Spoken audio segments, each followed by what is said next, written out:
This is London. This is BBC Radio London. Sonny and Shay.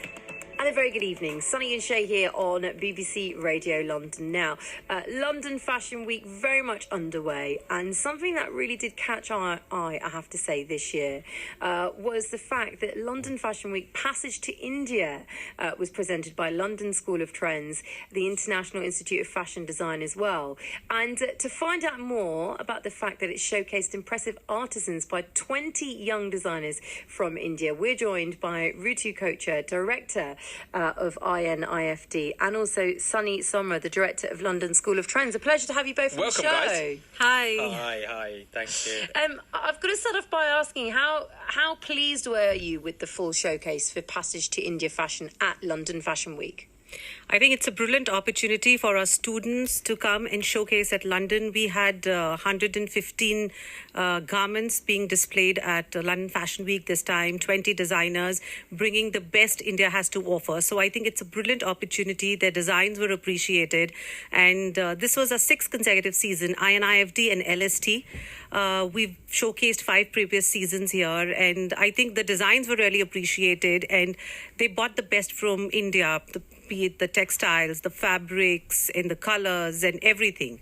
I think the media here really appreciated the collections and the designs presented by our students. Now, I must say, often, Ritu and Sunny, when Sunny and I are out, shopping, you'll look at, the big high street chains. And I always look around and I'll think, goodness me, that's Indian. You see the influence. You see the influence. You see it even in, stores such as Monsoon, where it's very heavily Indian designed. I was just going to ask, do you feel that actually now more than ever, the Western society has embraced the Indian fabrics and designs, or do you think there's still a long way to go? No, it has already been happening for the last 20 years, where the majority of the exports come in from India. So all your luxury brands and everything that we see high street, majority of it's manufactured in India. And now what INIFD and London School of Trends, the initiative that we are taking, that the country is growing so much into fashion and exports, but the citizens need to be taught what fashion is all about, and that's where INIFD, having 180 institutes set across India.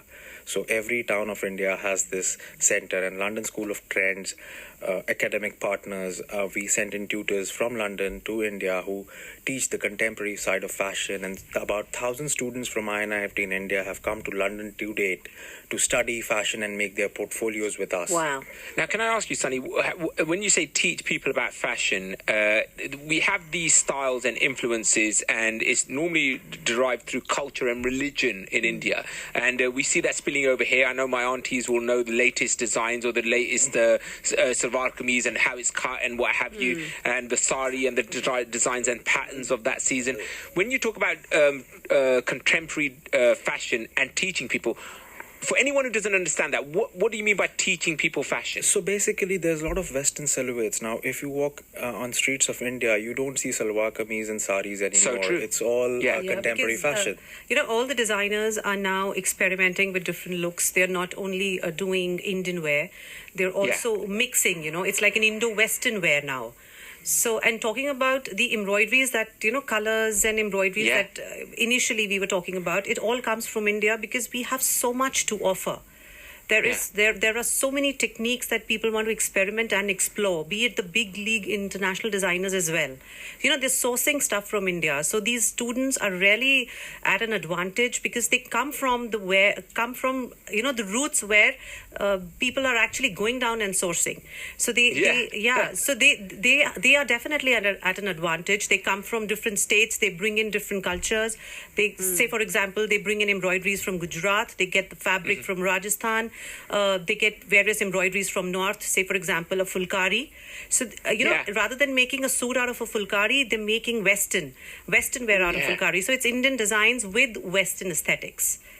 I mean, you talk about fulkari as a Punjabi, we absolutely love that. Yeah. What is it about London specifically then, from your perspective? It is the exposure. People want to come to study here in London. Yes. So as we all know, there are 4 fashion capitals of the world: New York, London, Milan, and Paris. And we are already set out in New York and London. So more than fashion weeks, we also have campuses in New York and London for the last 5 years now. And last week only, we showcased about 480 student designers at New York Fashion Week. And day before yesterday, we had about 125 garments on the ramp showcased by 20 Indian student designers. Can I ask you, what is some of these struggles for fashion designers within the Indian subcontinent and also here? Why aren't we buying more of these guys and supporting them? What are we buying? I didn't get your question. So, when we go and buy brands, for example, we'll go and buy the Gucci's, we'll go and buy the Armani's and all of those, Stella McCartney. We support those designers. And when we see our Asian artists who are doing just as well and doing amazing work on the catwalks that you give them a platform on, why aren't we supporting them? Where is the disconnect when it comes down to our Asian designers and us as going to support them? When you talk about retail brands, because it's more affordable, say, for example, we talk about a Zara or an H&M or a Forever, it becomes more, it's more affordable. But when it comes to Gucci and maybe Burberry or Armani, these are completely different brands. But when we talk about students presenting their work, I think all the major designers, the big league designers or the brands are now wanting these students to come in and join as team members, as assistant designers. So somewhere they need to start. So it's good that they start from here, and further on, when the time is right, they make a big business out of it. But in India, the scene is changing, completely changing. These students are selling big time. People are appreciating their work, the kind of fabrics, the sustainable fabrics that these students are working on, and the variety of fabrics that they are showing, right from a leather to a mull or a cotton or a muslin cloth.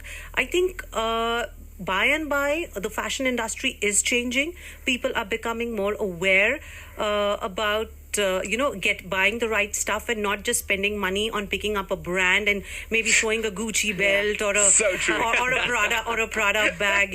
People are becoming intelligent.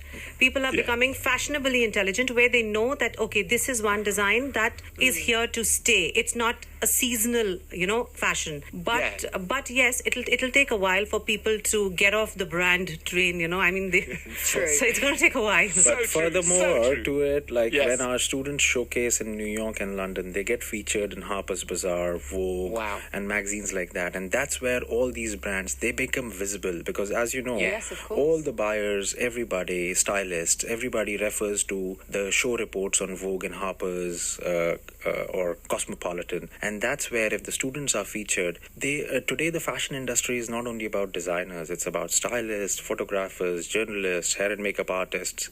And that's where our students get that visibility. That's more important to us. And we are very proud today to have our students placed with all the brands that we have named, right from Gucci to everybody.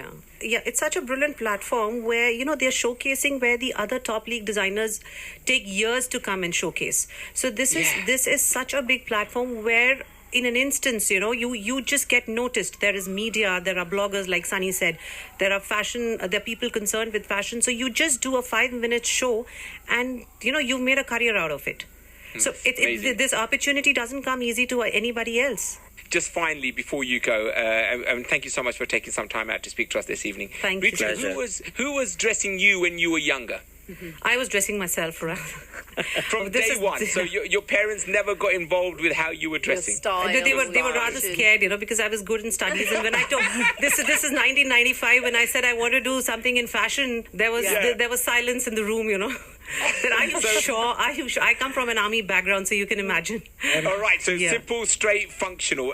Sunny, yourself, who has dressed you when you were younger? Was it your mum, your gran, your dad? Who was the one who dressed you until you took control? It was always, mum used to pick up something and then I used to say, okay, can I have this instead of this? And, that's amazing. But today, Indian parents have changed. They're proud to see their kids as designers, interior designers, fashion designers, instead of the old tradition of a doctor or a lawyer. But I love the fact that you said you had input in what you wore. Okay, Mum, I like those trousers, but I think Can I change the color, please? I've got a teenager sitting at home, and I've got a big list to pick up stuff from Selfridges and Harrods and Bond Street. So you can imagine.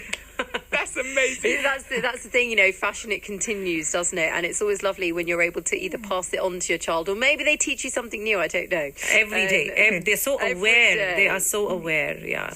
Listen, Ritu and Sunny, a pleasure having you on the show, and congratulations again at featuring at London Fashion Week. It's such a coup, and as you say, rightfully so, to have designers, you know, from India showcasing their styles, which I'm sure are going to influence for years to come. Thanks again. Thank you so much. Thank you so much. Thank you. You're listening to London's radio station, BBC Radio London. Sonny and Shay.